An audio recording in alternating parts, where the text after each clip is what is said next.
दूसरा कुरिन्थियों छठा अध्याय उसका पहला पद। 2 Corinthians chapter 6 verses 1।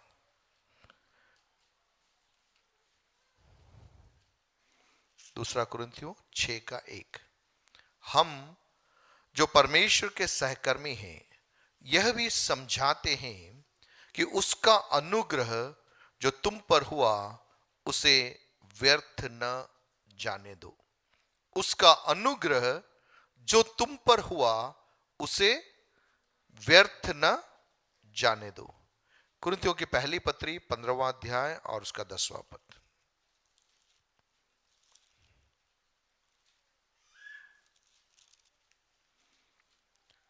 परंतु मैं जो कुछ भी हूं परमेश्वर के अनुग्रह से हूं।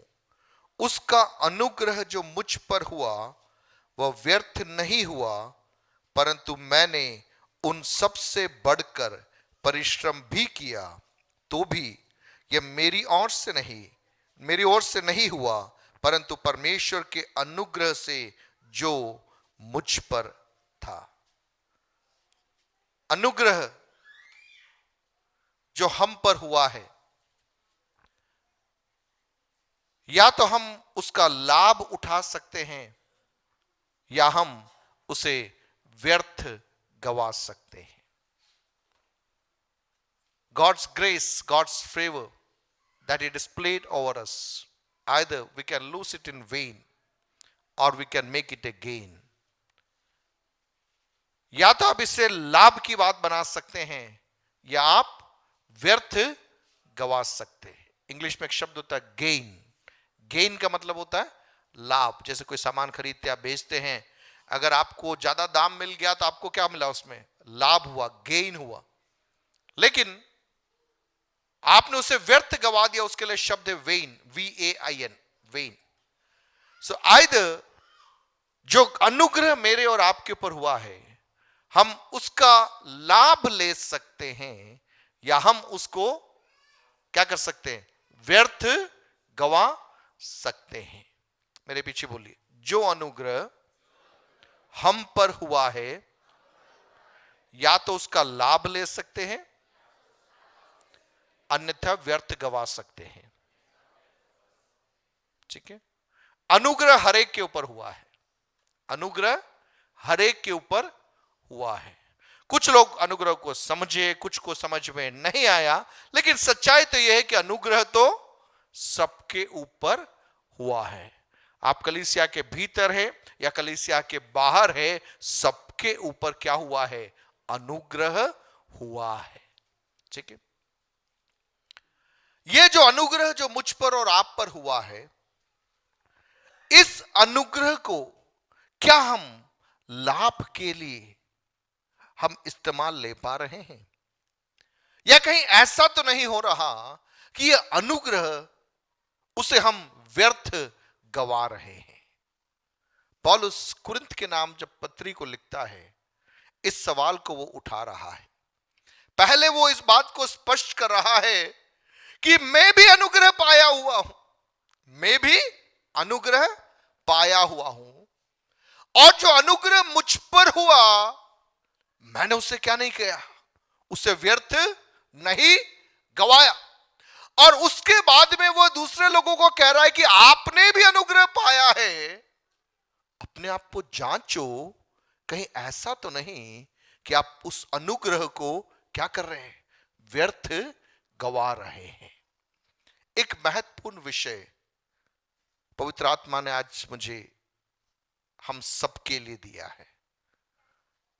अगर इस विषय को हमने सही रीति से समझा तो हमारी मसीही जीवन शैली रूपांतरित हो जाएगी। हमसे प्रभु की महिमा प्रकट होगी। ईश्वरीय उद्देश्यों में मैं और आप आगे बढ़ पाएंगे। ईश्वरीय वेगता के अंदर हम कम समय में अधिक बातों को परमेश्वर की सहायता से मैं और आप कर पाएंगे। हालेलुया।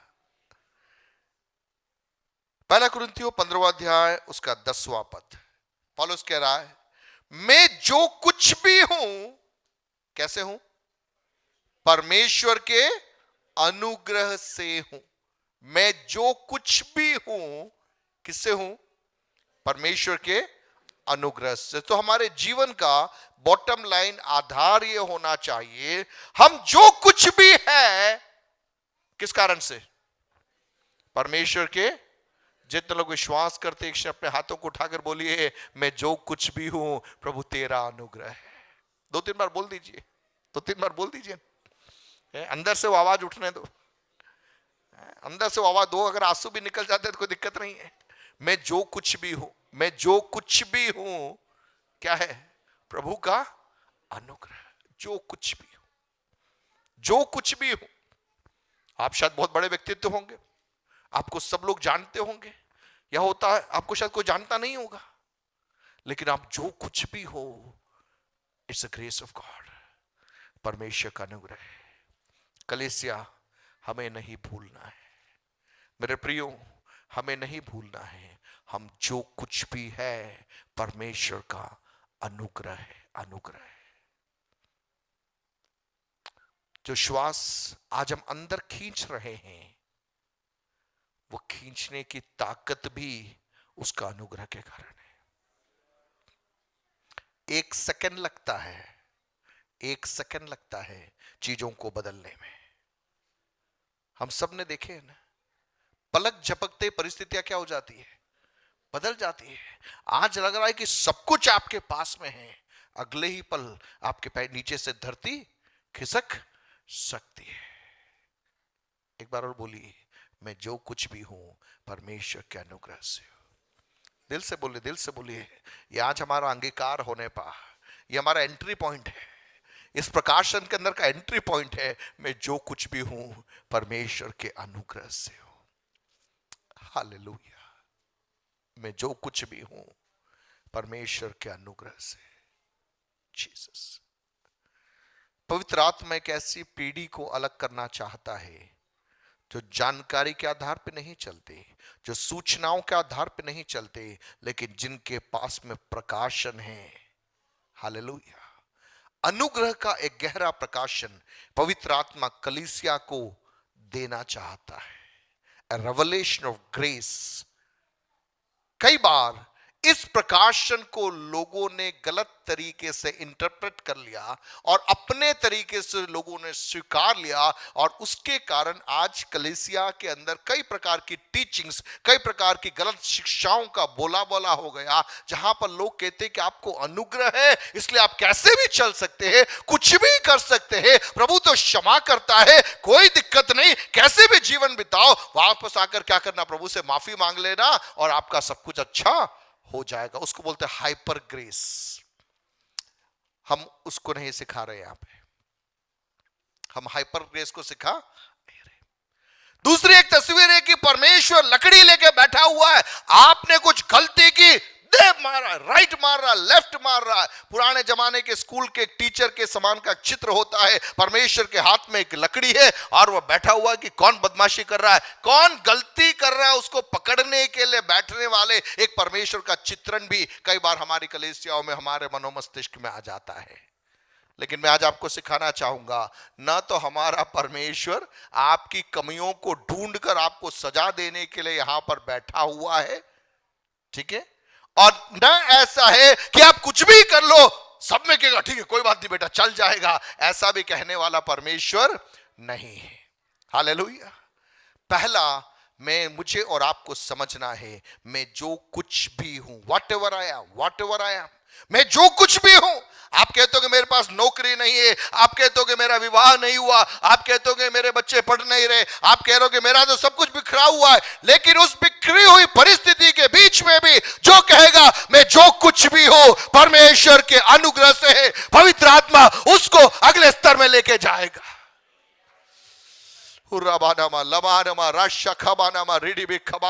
प्रियो, परमेश्वर का आत्मा कलीसिया को जानकारी के स्तर से प्रकाशन के स्तर में इन दिनों में लिए जाना चाहता है। परिस्थितियां विपरीत होती है, परिस्थिति हमारे प्रतिकूल होती है, हवाओं को वो चलाता है ताकि मैं और आप जान जाए कि हमें चलाने वाला हमारा परमेश्वर है, हमारी परिस्थितियां नहीं है।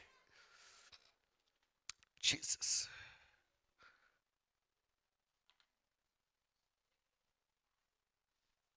याकूब अपनी मां के गर्भ में ही अपने भाई की एड़ी पकड़कर बाहर निकला हुआ व्यक्ति था। साधारण व्यक्ति नहीं था, साधारण व्यक्ति। कई बातें उसको मालूम थी। उसको मालूम था कि घर में पहलौठा होने का फायदा क्या होता है, कैसे उस बात को अपने हक में करना, यह भी किसको मालूम था? याकूब को मालूम था। किस रीति से पिता की आशीष को अपना बनाना, यह भी उसको मालूम था। सब अपना बनाने के बाद में मां की पल्लू में चिपकर सलाह लेकर घर छोड़कर भागने की टेक्निक भी उसने कहां से पाली? मां से पाली। रास्ते में भागते समय, सोते समय उसने दर्शन देखा, उस स्थान का नाम बदलना भी उसको मालूम था। दर्शन देख रहा है, वो सीढ़ी देख रहा है, स्वर्गदूतों को चढ़ते हुए उतरते हुए दे रहा है और कह रहा है कि यह तो भयानक स्थान है, यह स्वर्ग का द्वार है, इस स्थान का नाम मैं बदल देता हूं। भाग कर गया।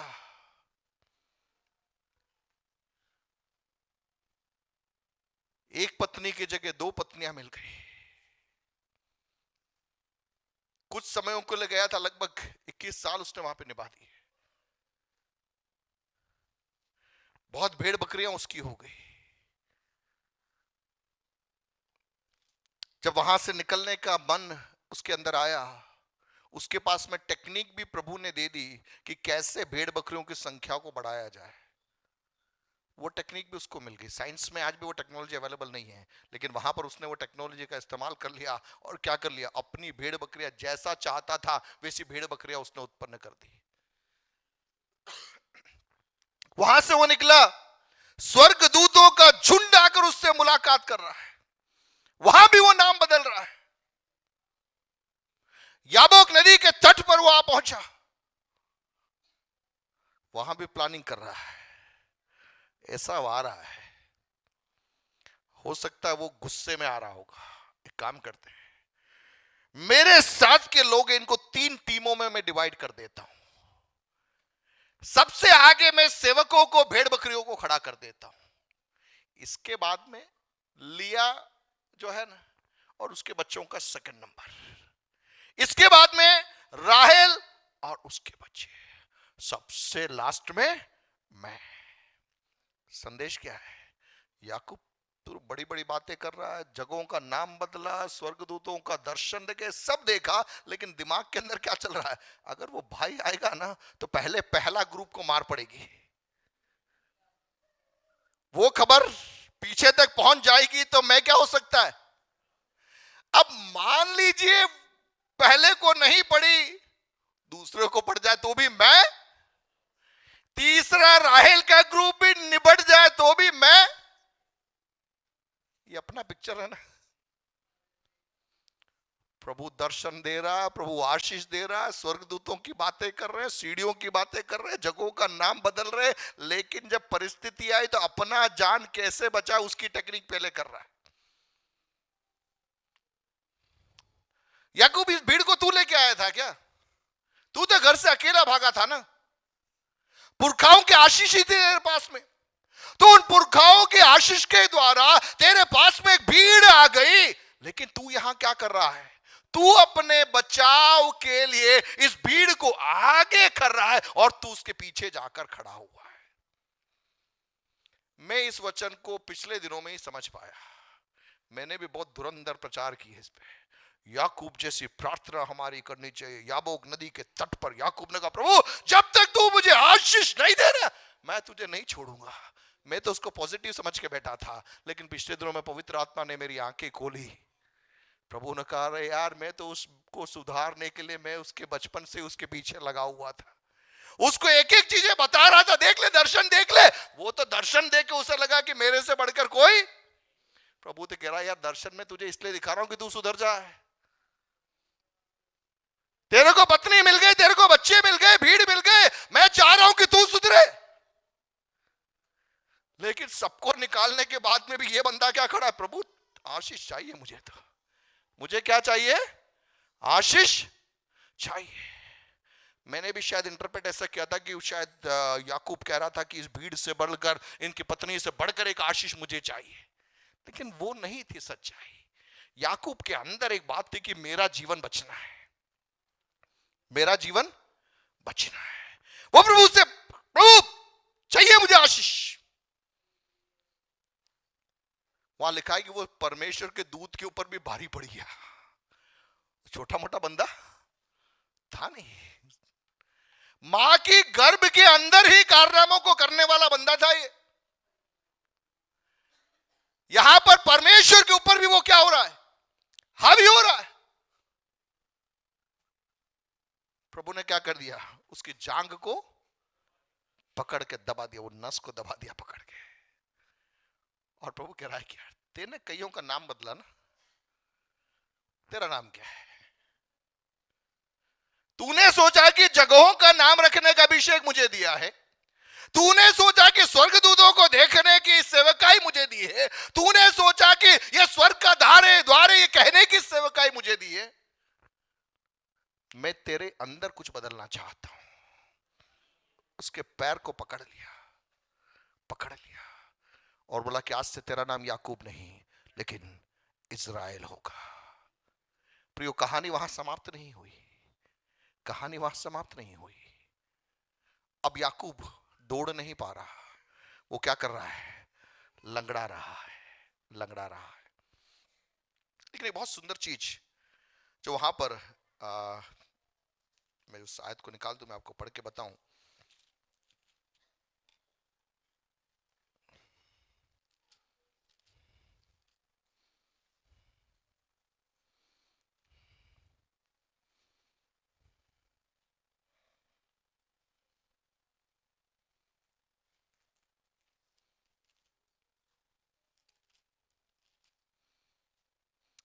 उत्पत्ति 33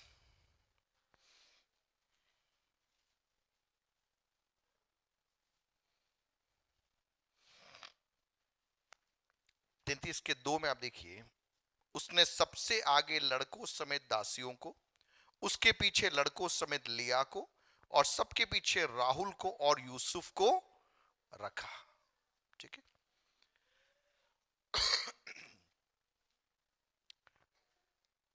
32 का 22 देखिए। उसी रात वह उठा और अपनी दोनों स्त्रियों, दोनों दासियों और 11 लड़कों को संग लेकर घाट से याबोक नदी के पार उतर गया। उसने उन्हें उस नदी के पार उतार दिया, वरन अपना सब कुछ पार उतार लिया, और वो क्या रह गया था, अकेला रह गया था। एक तस्वीर मैं आपके सामने डालना चाहूंगा। याकूब का प्लान था सेवक, भेड़ बकरी, लिया और उसके बच्चे, राहेल और उसके बच्चे, यूसुफ और उसके पीछे याकूब। कौन आ रहा है आगे? एसाव आ रहा है। परमेश्वर ने उसे पकड़ लिया, प्रभु ने उसे पकड़ लिया। उस पकड़न ने याकूब के अंदर एक बदलाव को लेकर आया। अब याकूब क्या कर रहा है, अब वो दौड़ नहीं रहा है, वो लंगड़ा रहा है। वो धीरे धीरे पीछे से वो आगे बढ़ रहा है। यूसुफ ने देखा होगा, राहेल ने देखा होगा, पापा कहां जा रहे हो आप? आपने तो हमको आगे किया था ना। याकूब बोलेगा नहीं, मुझे आगे निकलना है। एक ग्रुप को से आगे निकला, दूसरे ग्रुप से आगे निकला, सेवकों से भी आगे निकल गया, और सबसे आगे जाकर वो खड़ा हो गया। एसाव पीछे भेड़ बकरियां, लिया और बच्चे, राहुल और बच्चे, बीच में कौन आके खड़ा हो गया? कौन आके खड़ा हो गया? याकूब आकर खड़ा हो गया। संदेश क्या है?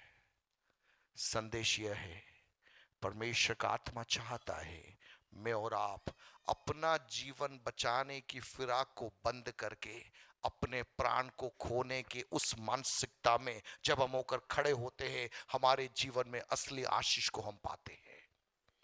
हालेलुया।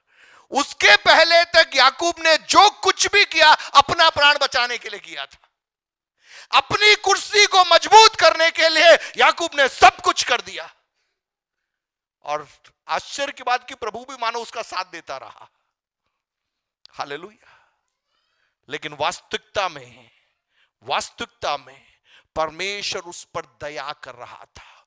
प्रभु उस पर अनुग्रह दे रहा था कि इसकी आंखें खुल जाए और ये समझे कि मुझे आशीष देने वाला कोई व्यक्ति नहीं है, लेकिन पद नहीं हो तो भी, भीड़ नहीं हो तो भी मेरे जीवन में ईश्वरीय उद्देश्यों में पहुंचाने की सामर्थ्य रखने वाला एक परमेश्वर है। यह प्रकाशन परमेश्वर याकूब के अंदर देना चाहता था।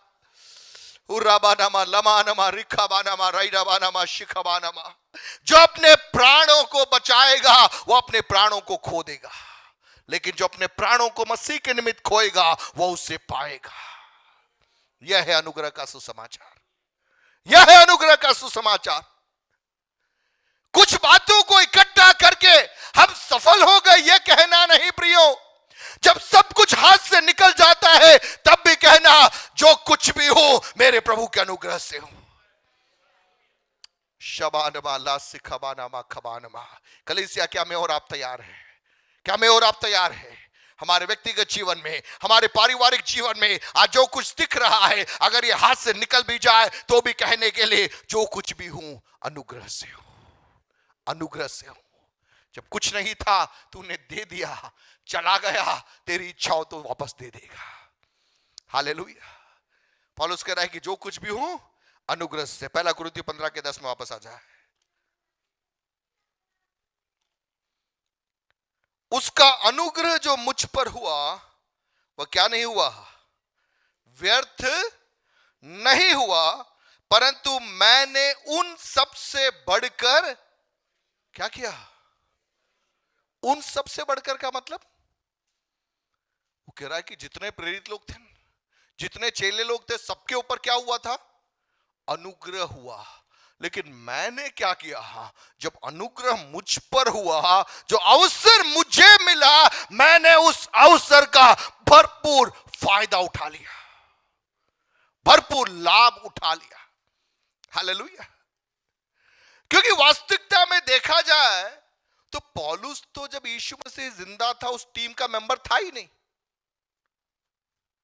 यीशु मसीह के 12 चेलों में पौलुस का नाम तो था ही नहीं, उसका नंबर तो था ही नहीं।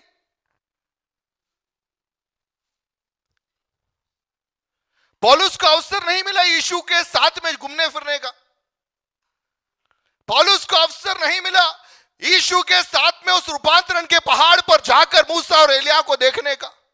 पौलुस को अवसर नहीं मिला यीशु के सिरहाने में, सिर में, सीने में सिर रखकर उसकी हृदय की धड़कन को सुनने का। पौलुस को कुछ नहीं मिला। वो तो ज्ञानवान था, गमालियल के नीचे बैठकर यहूदी मत के हिसाब से पारंगत एक व्यक्तित्व था। मसीह के विरोध में प्रचार करने वाला, मसीहियों को सताने वाला एक व्यक्तित्व था। लेकिन जब उसके जीवन के अंदर परमेश्वर की मुलाकात ने उसकी आंखों को खोला, पौलुस एक बात समझ गया, मैं तो इसके लायक ही नहीं था, मैं तो इसके योग्य ही नहीं था। मुझ पर क्या हुआ है? अनुग्रह हुआ है। बोलिए अनुग्रह हुआ है। पतरस कहेगा मुझ पर भी अनुग्रह हुआ, यूहन्ना कहेगा मुझ पर भी अनुग्रह होगा, याकूब कहेगा मुझ पर भी अनुग्रह हुआ। इनकी सारी के अगर मान लीजिए कमेटी मीटिंग चल रही है, सबने बुलाकर पौलुस को छोटा किया होगा, देख हम तो यीशु के साथ में चले हैं, हम तो पहाड़ के ऊपर हमने मूसा को भी देखा, एलिया को भी देखा। यूहन्ना बोलेगा मैंने तो यीशु के सिर, सीने में सिर को रखा था। पौलुस खुजलेगा सिर, मैंने तो ऐसा कुछ नहीं किया, मैंने तो ऐसा कुछ नहीं किया। स्तिफनुस को पत्थरवाह किया जा रहा था, मैं तो वहां पर वस्त्रों की रखवाली कर रहा था। प्रभु के लोगों को मैंने पकड़वाया, बंदी बनाया, उजाड़ दिया। सोच रहा है इसके बावजूद भी ये प्रेम मुझे ढूंढ कर आया, मुझ पर यह अनुग्रह हुआ। पतरस, तू सो सकता है, याकूब, यूहन्ना, तुम कुछ भी कर सकते हो, लेकिन पौलुस कहेगा यह अनुग्रह है, यह अनुग्रह है, मैं उसको खोऊंगा नहीं, मैं उसको खोऊंगा नहीं, मैं उसको व्यर्थ नहीं गवाऊंगा। जो मुझ पर हुआ है, पतरस से अधिक मैं परिश्रम करूंगा, यूहन्ना से अधिक मैं परिश्रम करूंगा, याकूब से अधिक मैं परिश्रम करूंगा। मुझे सुनने वाले प्रियो, क्या हमसे अधिक बुद्धिमान लोग नहीं है डूंगरपुर के अंदर? क्या हमसे अधिक संपन्न लोग नहीं है आसपास? क्या हमसे अधिक प्रभावशाली तरीके से बोलने वाले लोग नहीं है? क्या हमसे अधिक कीबोर्ड बजाने वाले, गीत गाने वाले लोग जिले में नहीं है क्या? उन सबको नजरअंदाज करके यदि स्वर्ग ने मुझे और आपको चुना है, एक सवाल पवित्र आत्मा पूछ रहा है, उसका अनुग्रह जो मुझ पर और आप पर हुआ है, कहीं हम उसे व्यर्थ तो नहीं गवा रहे? स्वर्ग देख रहा है, मैंने इसे चुना, इसके परिवार ने इसे ठुकरा दिया, इसके अपनों ने इसे बाहर कर दिया, लेकिन मैंने इसे चुना।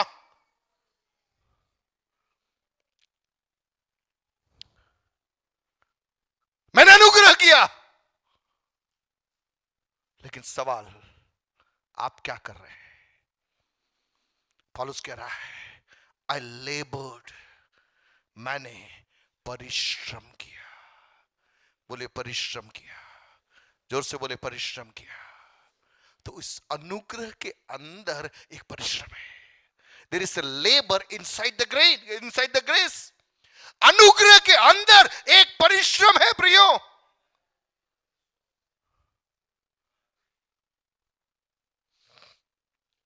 जीसस। और वह परिश्रम है खुद का इनकार करना, सेल्फ डिनायल, खुद का इनकार करना, प्रभु के ठहराए हुए समय तक मूर्ख के समान चुपचाप बैठे रहना। That is the labour. पौलुस कहता है, क्लेशों में, दुखों में, भूख में, नंगाई में, जीसस,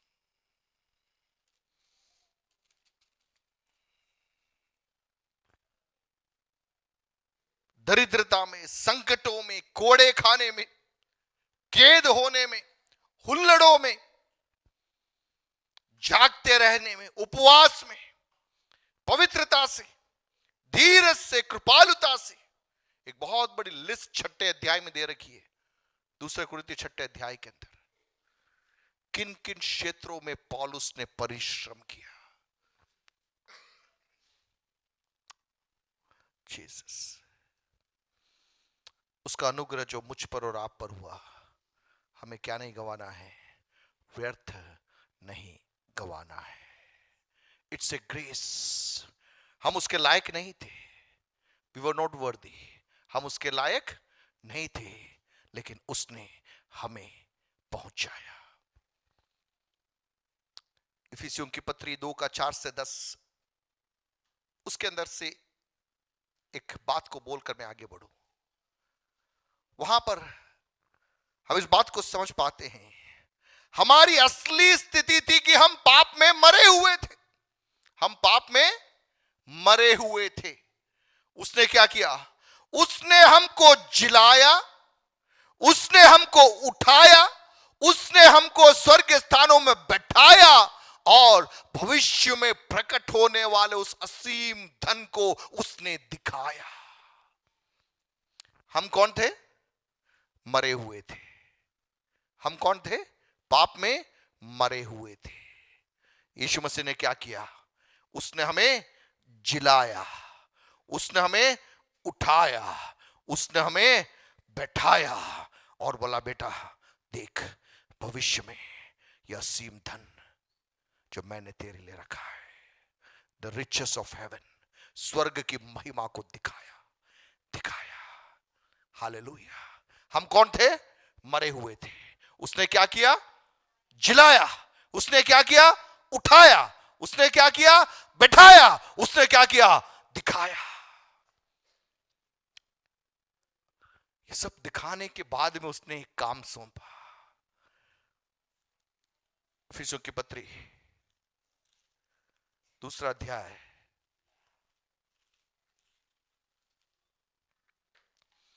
उसका 10वां पद।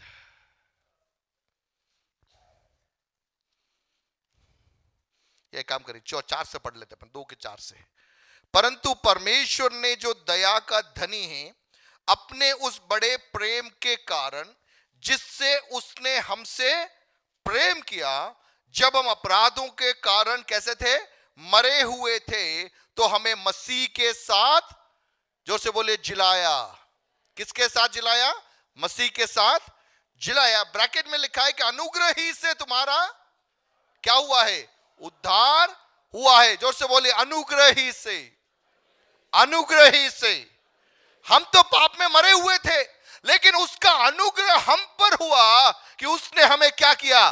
जिलाया। और लिखा है 6 पद, और मसीह यीशु में उसके साथ उठाया। न केवल जिलाया, लेकिन उसने हमें उठाया और स्वर्गीय स्थानों में उसके साथ बैठाया। हालेलुया।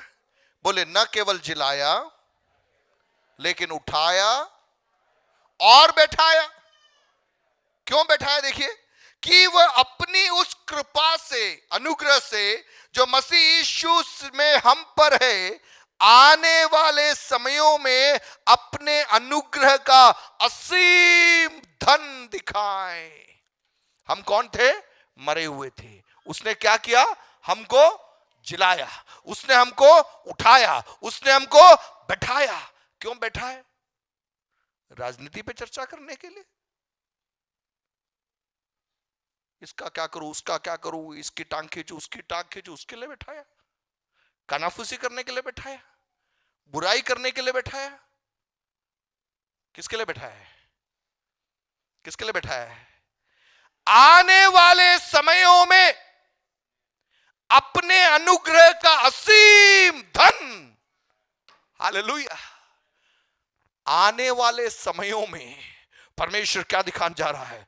अपने अनुग्रह का असीम धन दिखाने जा रहा है। तो जब मैं यहां पर बैठा हुआ हूं, मुझे नहीं मालूम क्या क्या वो दिखाने जा रहा है। स्वर्गदूतों को भी नहीं मालूम। पौलुस एक जगह इस प्रकार से कहता है, उसको पढ़ेंगे अपन, 2 कुरिन्थियों 5वें अध्याय के अंदर, 2 Corinthians chapter 5।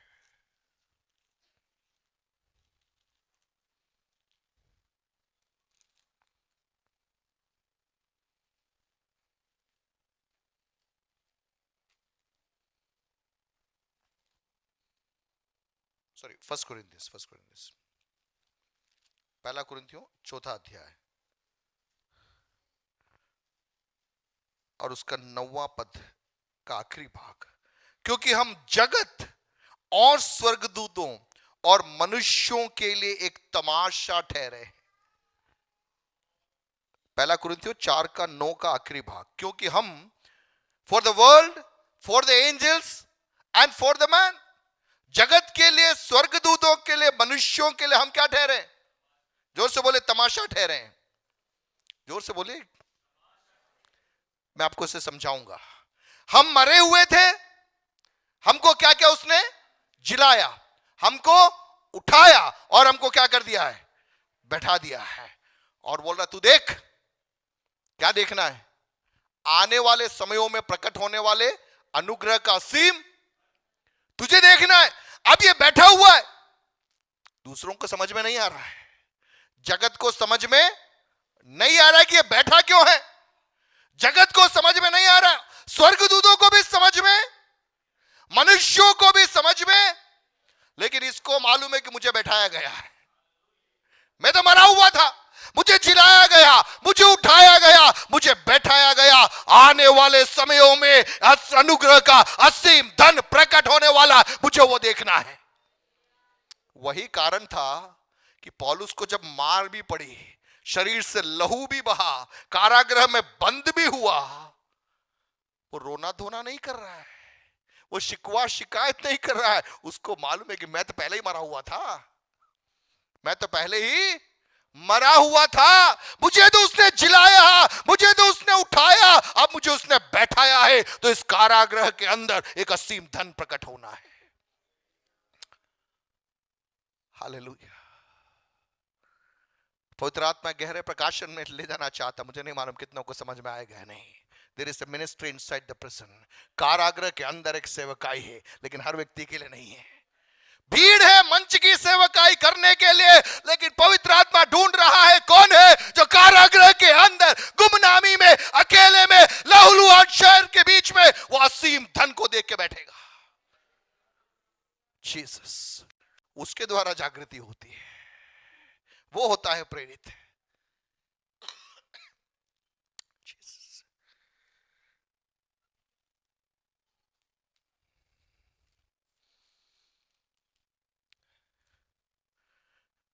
उस कृपा से जो मसीह यीशु में हम पर है, आने वाले समयों में अपने अनुग्रह का असीम धन दिखाए। 10वें पद में सीधे से आऊंगा, क्योंकि हम उसके बनाए हुए हैं और मसीह यीशु में उन भले कामों के लिए सृजे गए जिन्हें परमेश्वर ने पहले से हमारे करने के लिए क्या किया है? बोले तैयार किया है। जो से बोले तैयार किया है। तो जब हमें जिलाया, उठाया, बैठाया, तो उसका एक उद्देश्य है। क्या है उसका एक उद्देश्य? सो हम यहां पर जब बैठे हैं, हमको एक बात मालूम है कि अपने बल पर हम यहां पर बैठे हुए नहीं हैं, उसने बैठाया है, उसने बैठाया है।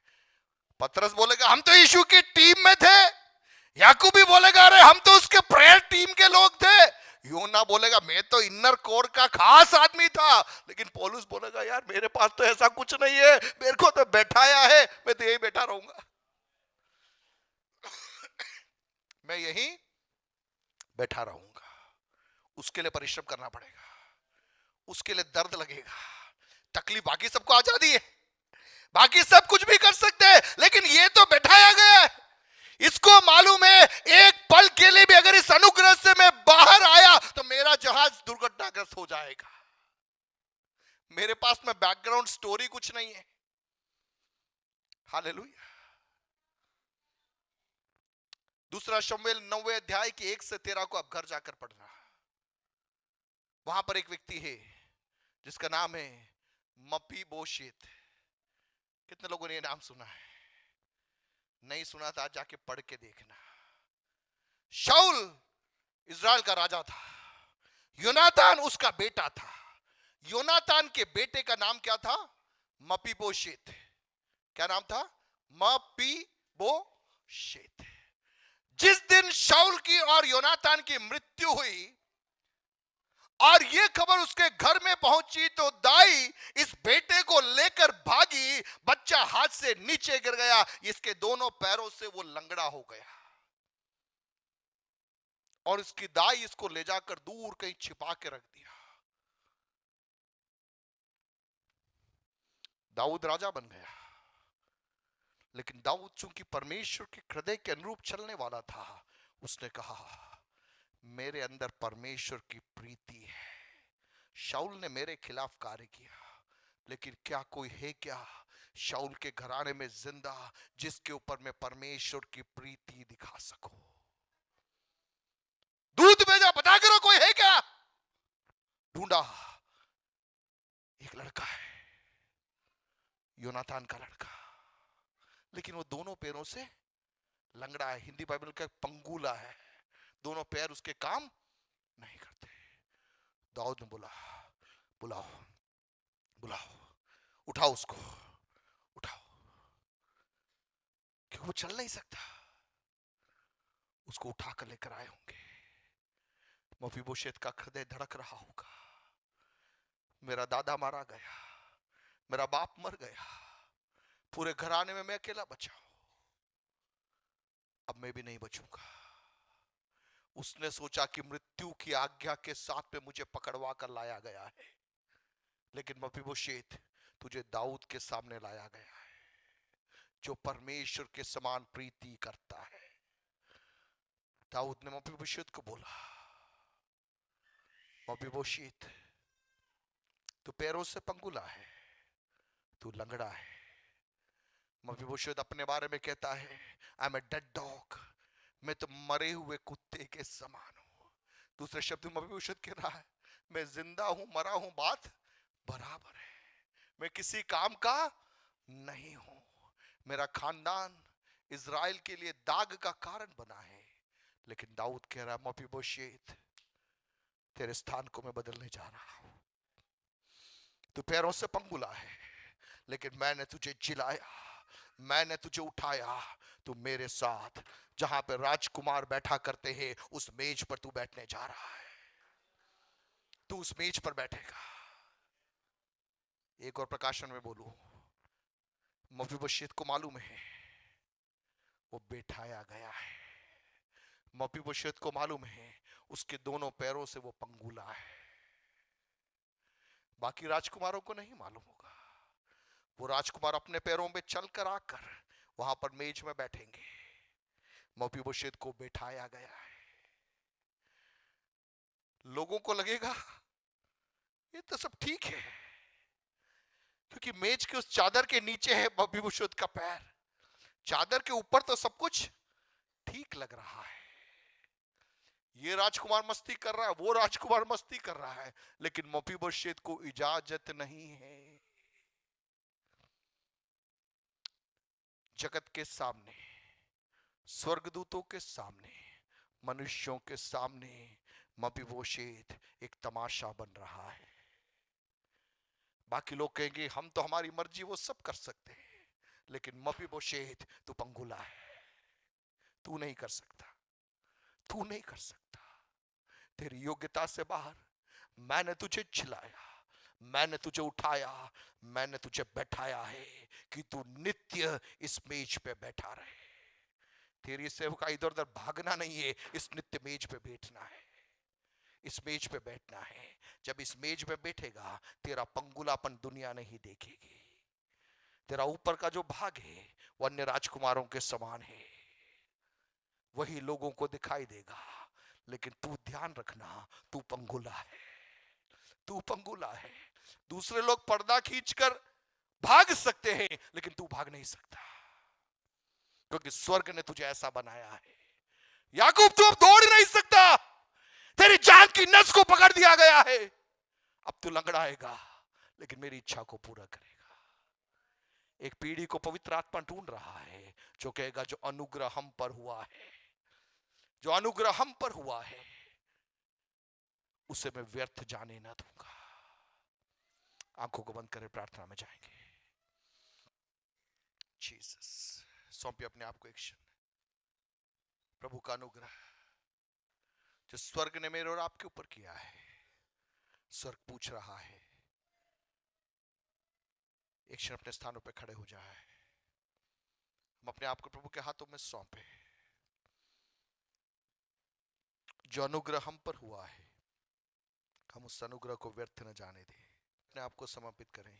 क्षमा नमा सिखा। आज का संदेश आपकी जिंदगियों को बदल सकता है, आपके आत्मिक स्तर को अगले एक पड़ाव में खड़ा कर सकता है। चुनाव मेरा और आपका है।